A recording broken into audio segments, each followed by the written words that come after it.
Hi guys, ayan, natuwa lang ako kasi meron ako nabasa sa message sa akin. So, sa isa sa atin sa isa nating followers siguro, hindi ko alam kung followers ko ba siya. So, ayan, nabasa ko siya. Ayan, natuwa ako kasi talagang sabi niya kasi dun sa message is before daw kasi nung nasa Pinas siya, nanonood na siya sa mga vlogs ko hanggang sa nakarating siya dito.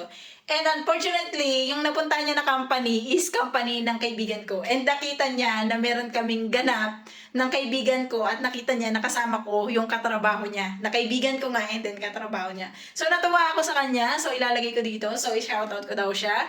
Makita niyo na lang dyan sa screen natin. So shoutout sa'yo. And I do hope na magpakabait kayo dito sa Czech Republic. Sana lahat ng mga nasasabi ko sa inyo, kayo yung magpatunay na legit talaga siya. Wala talagang halong keme yung mga vlogs natin. Kasi gusto ko rin naman kasi na yung mga nasa sa atin sa Pilipinas, pagpunta nila dito is hindi talaga sila madi-discourage. Hindi sila parang mako-question nila yung mga sinabi ko before. So, sa lahat po ng nanood ng vlogs ko before sa Pilipinas, nagpapasalamat ako sa inyo. Minsan, alam mo yung maglalakad ka, may makakasalubong ka, oh, si OFW guys yan ah. Parang alam mo yun, nahihiya ako. Pero at the same time, I'm so proud. At natutuwa po talaga ako kapag babatiin nyo ako. Kahit alam niyo yun, hindi kasi ako suplada sa personal. Pero may konting hiya po ako konti sa sarili ko. So, kapag nakita niyo ako, tapos hindi tayo magkakilala, so, guys, okay lang na lumapit kayo sa akin. Wala pong problema. Magpakilala lang kayo kung sino kayo. Kasi baka magulat naman ako, bigla kayong lumapit sa akin, magulat naman ako kung sino kayo, di ba? Pakilala lang kayo, nanonood kayo, okay lang po yun.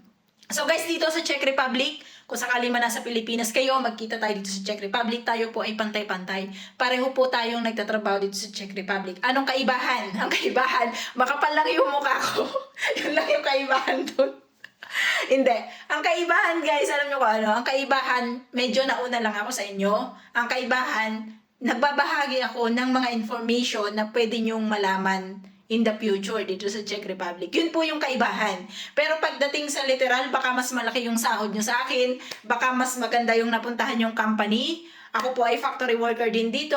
Normal lang yung sahod ko. So baka mas maganda yung sahod nyo kaysa sa sahod ko. It's normal. Tayo po ay pantay-pantay dito. Walang mas ahead, walang mas matagal, or walang mas bago dito sa atin. So ang videos na mga ganito is ginagawa ko just to inform others na walang knowledge pagdating dito. Bakit? Kasi po, sabi ko nga sa inyo, sa iba kong mga vlogs, noong nag-apply ako before, naghahanap talaga ako ng vlogger sa Czech Republic. Bakit? Kasi yan pong mga vlogger na experience dito. Yung talagang nandito, sila yung magpapatunay kung ano talaga ang nangyayari sa loob ng Czech Republic. So, hindi po tayo pwedeng mag-base kay Google.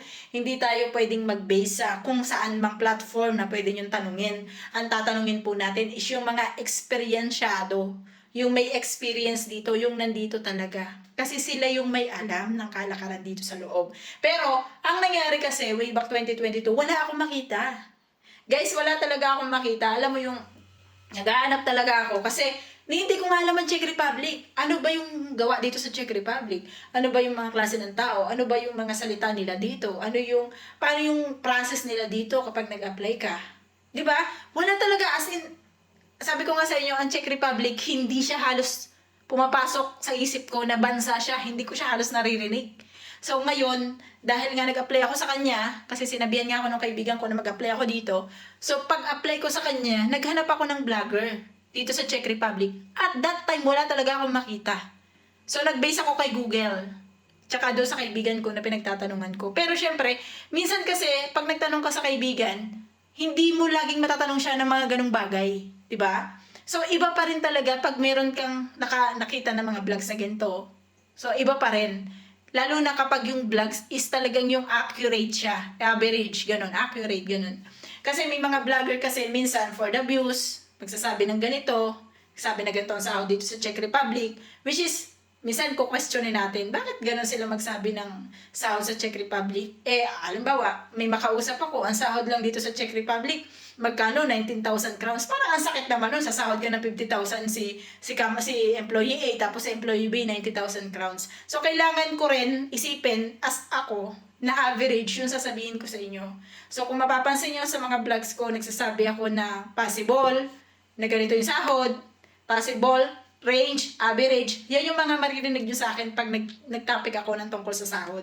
Kasi guys, hindi lang naman ibig sabihin na sumahod ka dito ng 30K, buo mo nang makukuha ang 30K. Meron ka ring mga kaltas. Hindi natin alam kung magbabayad ka rin ba ng bahay. Kakain ka rin dito. May transportation ka rin dito. Meron ka rin ditong data, mobile data na babayaran. So yun guys, yung mga bagay na hindi natin nasasabi once na tayo ay nagba-vlogs is talagang itinatry natin siya na isama. So kaya natutuwa ako dun sa mga napabasa ko na message sa akin, personal message, yung iba sa comment section. Natutuwa po ako pag nakaka-receive ako ng ganun na lahat ng mga sinabi mo before sa akin or before dyan sa yung mga videos mo legit talaga. Talagang ganun yung nadatnan ko. So ako natutuwa ako kasi ibig sabihin nakita nila na talagang totoo, na ganun talaga dito sa Czech Republic. So, I'm not, hindi ko nila lahat. Pero, syempre, may mga vloggers tayo minsan na for the views, ganyan.